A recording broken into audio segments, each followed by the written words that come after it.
George Gurdjieff has said, "You are in prison.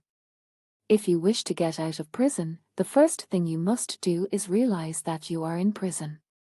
If you think you are free, you can't escape. What are the prisons that I call home?" George Gurdjieff is one of the most significant masters of this age. He is unique in many ways, and nobody has said things in the contemporary world the way Gurdjieff has said them. He is almost like another Bodhidharma or Chuang-Tzu, apparently absurd but in reality giving great indications towards the liberation of human consciousness. You are asking about one of his significant statements. He often used to say, "You are in prison." Sometimes he was even deeper into the reality, and instead of saying, "You are in prison," he would say, "You are the prison." That is more true. If you wish to get out of prison, or better to say, if you don't want to be a prison, the first thing you must do is realize that you are in prison. Or that you are the prison. This is something to be always remembered as one of the first principles for any seeker of truth. The tendency of the human mind is to deny those things which are ugly, to hide those things which he does not want others to know, to hide in such a way, in such depths of the unconscious that even he himself becomes unaware of them. This way he maintains his superficial personality. Gurdjieff had a story about it. There was a magician who used to live in faraway deep forests, and he had many sheep because that was his only food.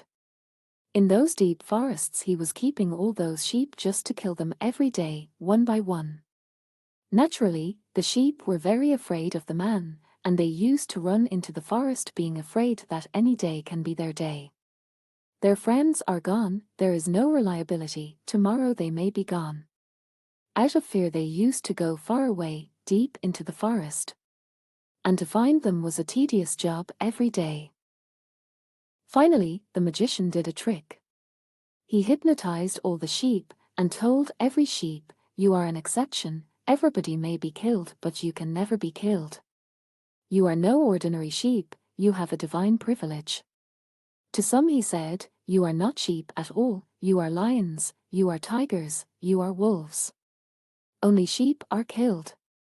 You need not hide yourself in the forest, because a lion hiding himself in the forest in the fear that he will be killed is very embarrassing, only sheep are killed." And in this way, he managed to hypnotize all the sheep in different ways. He even said to a few sheep, "You are men, human beings, and human beings don't kill each other. You are just like me. Never be afraid and never escape out of fear." Since that day, no sheep escaped and hid in the forest, although they all saw every day that one sheep was being killed, slaughtered. But naturally everybody thought, "That must be a sheep, I am a tiger, a lion, a human being. I am special and exceptional, I have a divine privilege." So many different stories he put in their minds. Gurdjieff says that unless you realize the first thing, that you are in prison, that you are the prison, then there is no hope for freedom. If you already believe that you are free, you are a hypnotized sheep which believes himself to be a lion, exceptional, there is no need to be afraid, which even believes he is a human being. He goes on seeing other sheep being killed, and still remains in a hypnotized state, never being aware of his actuality. To be free, if you already know that you are free, there is no problem. All the religions together, perhaps unintentionally, have created a tremendous hypnotic state. People believe they have immortal souls. I am not saying that they don't have, I am simply saying that they don't know what they are believing. And because they believe they have an immortal soul, they never discover that they already have it. They have been told, "You are the very kingdom of God," and it is so comfortable and so consoling to believe. But then there is no way to seek and search and find whether your hypothetical belief has any truth in it, or is just a hypnotic trick used by the society to keep you unafraid of death, to keep you unafraid of disease, old age, to keep you unafraid of your loneliness. Your God may be just a psychological hypnosis. It is not your discovery. That is true, that much is absolutely true. It has been implanted in your mind, and because you go on believing in it, your belief prevents any adventure in seeking the truth. Ordinarily, you have been told continually that unless you believe, you will not find. But the truth is just the contrary. Belief is a barrier, it is not a bridge. Those who believe never find, because they never even begin the search. There is no need. You are in prison and you think you are free. You are in chains but you think they are ornaments. You are a slave but you have been told that you are humble, that you are simple, that this is the way a religious person should be. You are surrounded by many hypnotic strategies developed by society down the ages. And those hypnotic strategies are the root cause of your ignorance, of your misery, of your unenlightened state. Hence the first thing to realize is that you are in prison. The moment you recognize that you are in prison, you cannot tolerate the prison. Nobody can tolerate it, it goes against human dignity. You will start finding ways to get out of it. You will start finding people who have already got out of it. You may start seeking and searching outside help beyond the walls, because there are people beyond the walls ready with every kind of help. But they are absolutely helpless if you believe that you are living in absolute freedom. If you believe this imprisonment is your home, then of course it is absolute nonsense even to think of getting rid of it. The wall that keeps you a prisoner, you think is a protection. Then there is no question of making a hole in the wall and getting out, or finding a ladder, or taking some help from the outside. A rope can be thrown from the outside, a ladder can be arranged from the outside, but this is possible only if the basic thing, that you are in prison, is recognized. George Gurdjieff was consistently insisting, this is a basic realization. Without it, there is no progress towards enlightenment. If you think you are free, you can't escape. What are the prisons that I call home? Rama Prem, all the so-called homes are nothing but prisons, because they don't give you freedom, they only give you security, safety, and in place they take away your very being, your freedom, your joy, your dance. But certainly they give you security, safety, and naturally you have to pay for it. The price that one has to pay is immensely great in comparison to what you get. You have to sell your very soul. But then what is the point of safety and security? You were searching for security and safety for your being, and in the very search you have sold your being. Now you are secure and safe, but what is the point? For whom is the safety and security? It does not serve you, it serves those who have managed to convince you that, if you give your soul, your being, we will take care, then you need not be worried, then we are responsible for your safety and security. The moment you give up your responsibility, you give up everything. Then you are just an empty shell, without any meaning and without any essence. Your homes are nothing but beautiful prisons made by you, decorated by you. You think they are protecting you, they are destroying you. Certainly they protect you from the rains, and they protect you from the winds, and they protect you from the sun, but for these trivia they destroy you completely. You lose all joy, you lose all freedom, you lose all sense of direction. You lose the very purpose you are here for. You get lost in your own home. You become too much concerned about the furniture and about the decorations, and you forget yourself completely. This forgetfulness is a kind of deep psychological sleep. Your wife, your husband, your children, nobody is yours. All are man-made, arbitrary relationships, even your own children are not your own. They come through you, they don't belong to you.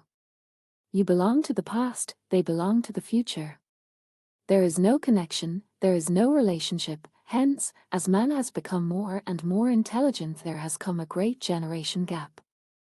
One great Russian novelist, Turgenev, has written a book, perhaps his best, his masterpiece Fathers and Sons.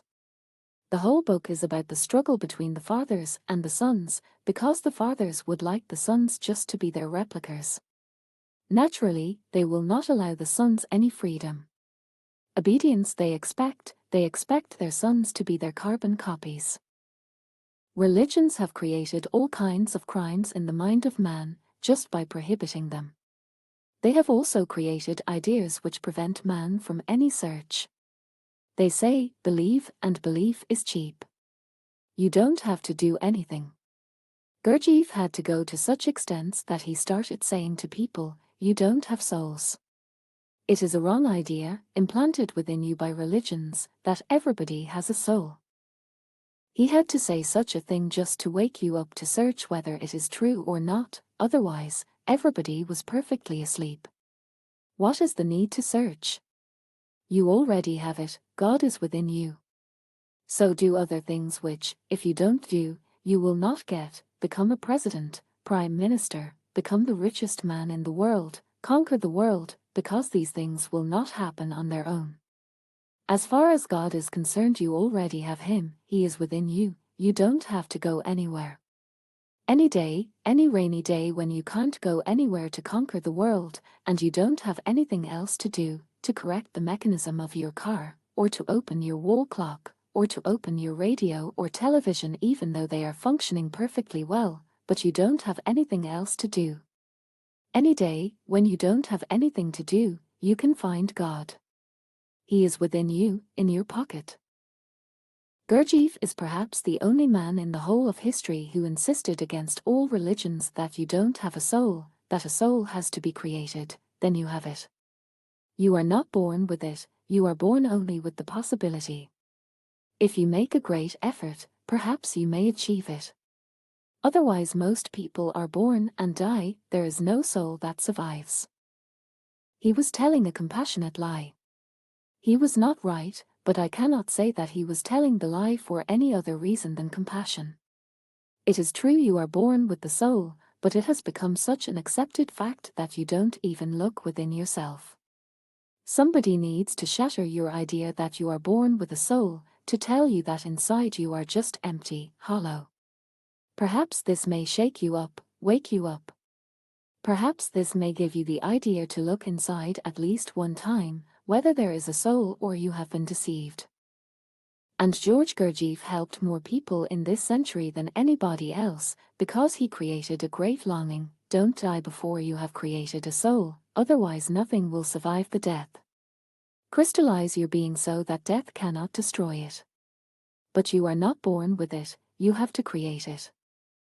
The idea of all the religions, although true, has not been helpful, it has become a hindrance. Gurdjieff's compassion is great. All the religions were against him, obviously, because that is the one point they all agree on, that everybody is born with a soul. But Gurdjieff's point is more psychological and more effective in creating liberation. He says you are just empty, and you will remain empty unless you make the effort, with a determined will, to create a center within you. There is possibility, potential, but you have to make it an actuality. His insight was great. And since Gurdjieff, people have forgotten it completely. He was alive just 30 years ago, and just within 30 years people have forgotten the great teacher who was compassionate enough even to lie, just to make you shocked, just to create an opening in you so that you can start searching whether what all the religions have been saying has any truth in it or not. The first thing he says is to realize you are in prison. The first thing that can also be said is, you have to realize that you are not yet. You have to be. You are a seed, but you have to find the right soil, and nobody else can do it for you. If you go on depending on priests and your so-called saints, you will miss this great opportunity that life has given to you. And one does not know whether a second chance is being given or not. It has to be made emphatically clear to you that there is a possibility, once missed, you have missed it forever. Gurdjieff created a great turmoil in a few intelligent people, and he put them to great work in finding themselves. I don't agree with George Gurdjieff as far as his methods are concerned, but as far as this statement is concerned, I agree totally. It is simply a psychological fact. There are people who believe they are intelligent. In fact, it is very difficult to find somebody who believes he is unintelligent. If you can find somebody who believes he is unintelligent, there is a possibility for him to be intelligent. But for all those who already believe they are intelligent, you can't help them. And certainly this whole humanity is not intelligent. Their actions show it, their behavior shows it, their misery shows it, it shows nothing but their retardedness. But their belief is that they are geniuses. Life is just not giving them the right opportunities to show their talents, otherwise, they could have been Picasso, or Sartre, or Bertrand Russell, or Martin Buber. There is no problem. It is just because life is preventing them, otherwise, they have everything. It is not so. Now education is universal, particularly in advanced countries, but even universal education does not create universal geniuses. Everybody is educated, but even that does not give you the same talent. Man is living in a kind of half-awake and half-asleep state, and it is very easy to believe that you are great in intelligence, great in beauty, great in everything, rather than finding greatness, creating greatness, because that will require effort, tremendous effort. And enlightenment is the ultimate intelligence. If you already believe you are intelligent, you have stopped yourself from growing. Just watch exactly where you are. Be very impartial about judging yourself. See exactly, even if it hurts, that you are a slave of some political ideology, of some religious theology, of some racial stupidity. Just watch and be very impartial and objective about yourself, and you will find what Gurdjieff calls your prisons. And once you recognize your prisons, it is not difficult to get out, because they are your own creations. Bernstein died and went to hell. The receptionist asked, "Where do you want to go?" "Do I have a choice?" asked the surprised Bernstein. "Certainly. This anteroom is surrounded by closed doors. Just listen at each one and decide which you want to enter." Bernstein listened at the first door and heard horrible shrieks of agony. He went to the second, then the third, always hearing screams, cries, and yells. Finally, at the seventh door, he heard nothing but gentle murmuring. He said quickly, "I'll take this one." The door was flung open, and he was propelled inside. He found himself up to his lower lip in a vast sea of shit. With him were millions of others, standing on tiptoe, muttering, "Don't make waves. Don't make waves. Whatever you have made your life is your own choice. Even in hell you have a choice, everywhere you have a choice. Your life is your own creation. Once you recognize it, then every change is possible." Churchill's commentary on man was, "Man will occasionally stumble over the truth, but most of the time he will pick himself up and continue on. Man is a very strange animal, strangest of all the animals you see. He goes on believing in things which are not, he goes on believing in things which he has not. He never makes any effort, even in finding one very fundamental thing, who he is, from where he comes, and what is his destiny, where he is going. People discuss all kinds of things, and people read about all kinds of things, but generally they never bother about themselves.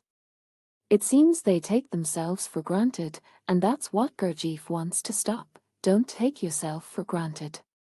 Look inside, search for who you are, and whether you are or if there is just emptiness, and something has to be done to bring the seed to sprout, to take care of the seed so that one day it can blossom. Sinking uneasily into the depths of the psychiatrist's couch, the patient sighed, "Doctor, I have a problem." He loosened his collar and continued, "I've got one son in Harvard and another at Yale. I've just gifted them with twin Ferraris. I have a townhouse on Upper Fifth Avenue, and a summer home at East Hampton, and a sprawling ranch in Venezuela." "Well," smiled the psychiatrist, obviously impressed, "either I missed something or you really don't have a problem." "Doc," the harried chap croaked, "I only make $75 a week." "Naturally you will have problems. You make $75 a week, and you imagine all these things, 2 Ferraris, 2 sons, 1 in Harvard, 1 in Yale, a townhouse, a house in the hills, a big ranch in Venezuela, and $75 a week. People create their problems. People are utterly poor in their consciousness, and go on believing that the kingdom of God is within. In your poor consciousness, you can have only a very poor God, $75 a week. Your God is as rich as your consciousness is, because the God is another name for your consciousness. Osho. Excerpt from the Invitation, Discourse 4.